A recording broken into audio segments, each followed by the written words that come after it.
मेधा शुरू से ही पढ़ने में होशियार और मेधावी छात्रा थी। अच्छी पढ़ाई के बाद अच्छा कॉलेज सिलेक्शन और फिर बहुत अच्छी जॉब। तूने तो मेरा नाम रोशन कर दिया मेधा। अरे लेकिन ये जो काम करने का तरीका है ना, इसे बदल ले।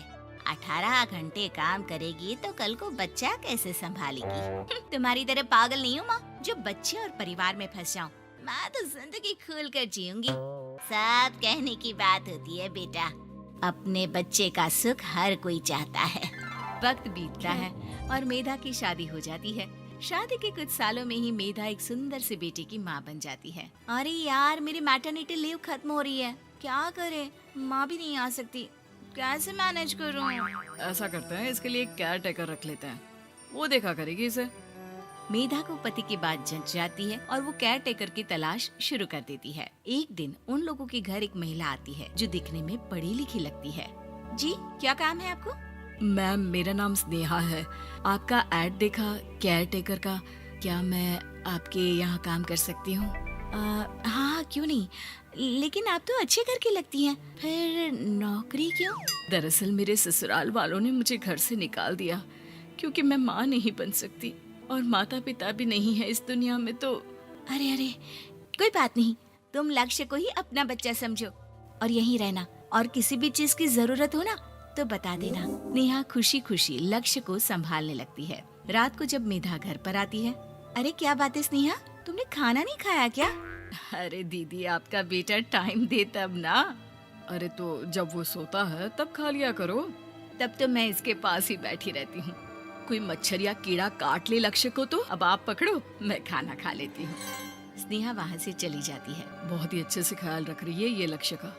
मेधा, इतना तो शायद तुम भी ध्यान नहीं देती।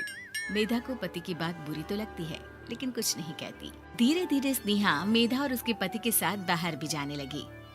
सुनो, स्नेहा को भी बाजार ले चलते हैं, वो क्या है ना, लक्ष्य को देख लेगी जब तक मैं शॉपिंग कर लूंगी। हाँ चलो, वैसे मैं चाह रहा था कि लक्ष्य को लेकर हम दोनों ही चलते।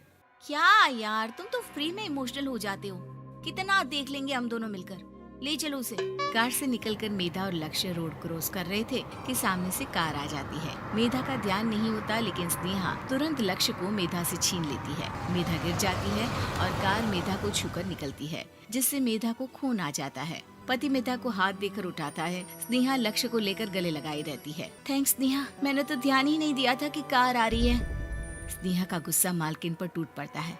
अरे कैसी माँ है आप, अगर आज कुछ लक्ष्य को हो जाता तो मैं आपको कभी माफ नहीं करती। छोटा सा बच्चा है, उसे चोट लगती है तो पता है कितनी तकलीफ होती है।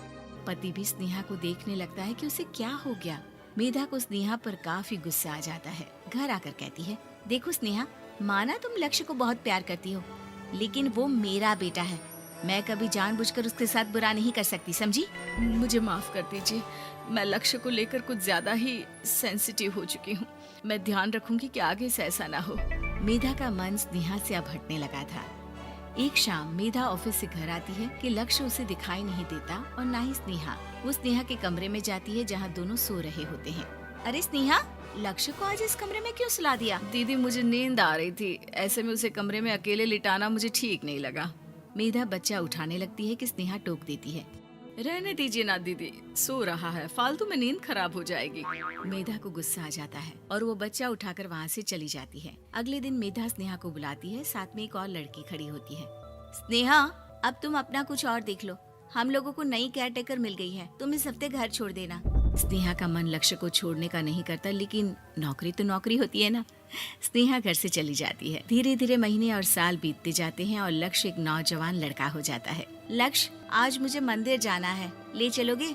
ठीक है माँ, एक काम करके अभी वापस आता हूँ, तब तक आप और पापा दोनों तैयार हो जाइए। दोनों तैयार होकर बैठ जाते हैं, लेकिन लक्ष्य काफी देर तक नहीं आता। अरे मेधा, फोन तो करो लक्ष्य को, देखो क्या हो गया उसे। मेधा फोन करती है तो पता चलता है कि लक्ष्य का एक्सीडेंट हो गया है और वो सिटी अस्पताल में है। जल्दी चलिए, पता नहीं कैसा होगा मेरा बेटा। अरे चिंता ना करो, सब ठीक होगा, मैं अभी कार निकालता हूँ। दोनों मियाँ बीवी अस्पताल पहुँचते हैं, जहाँ वो लोग देखते हैं कि लक्ष्य बिस्तर पर पड़ा होता है। एक महिला इन्हें यहाँ लेकर आई है, वो वहाँ बैठी है, लेकिन फिलहाल तो आप लोगों को इनके लिए किडनी का प्रबंध करना होगा। एक्सीडेंट में इसकी किडनी डैमेज हो गई है। मेरी ले लीजिए डॉक्टर साहब, मेरे बेटे को बचा लीजिए। नहीं नहीं, आप माँ हैं, आपकी नहीं ले सकते, पिता की भी नहीं। आप किसी रिलेटिव या दोस्त से पता कर लें और हाँ थोड़ा जल्दी करें क्योंकि देर होने से मामला बिगड़ सकता है। मेधा बैठकर रोने लगती है कि वहाँ डॉक्टर आ जाते हैं। जिस औरत ने आपके बेटे को यहाँ भर्ती कराया था वो अपनी किडनी आपके बेटे को देना चाहती है। हाँ? कौन है वो? कहाँ है वो? तभी वहाँ स्नेहा आ जाती है। स्नेहा तुम? मैं लक्ष्य को पहचान नहीं पाई थी, लेकिन आप लोगों को देखकर समझ गई कि ये लक्ष्य है, इसलिए वापस आ गई। मैं अपनी किडनी आपके बेटे को देना चाहती हूँ। मेरी अपनी तो कोई औलाद नहीं, लेकिन लक्ष्य में मैंने हमेशा अपना बच्चा देखा। तुम धन्य हो स्नेहा, जो इतने साल में भी लक्ष्य को भूल नहीं पाई। सही मामले में तो वो तुम्हारा ही बच्चा होगा, क्योंकि जन्म भले ही मैंने दिया हो, लेकिन आज तुम उसकी जिंदगी बचा रही हो।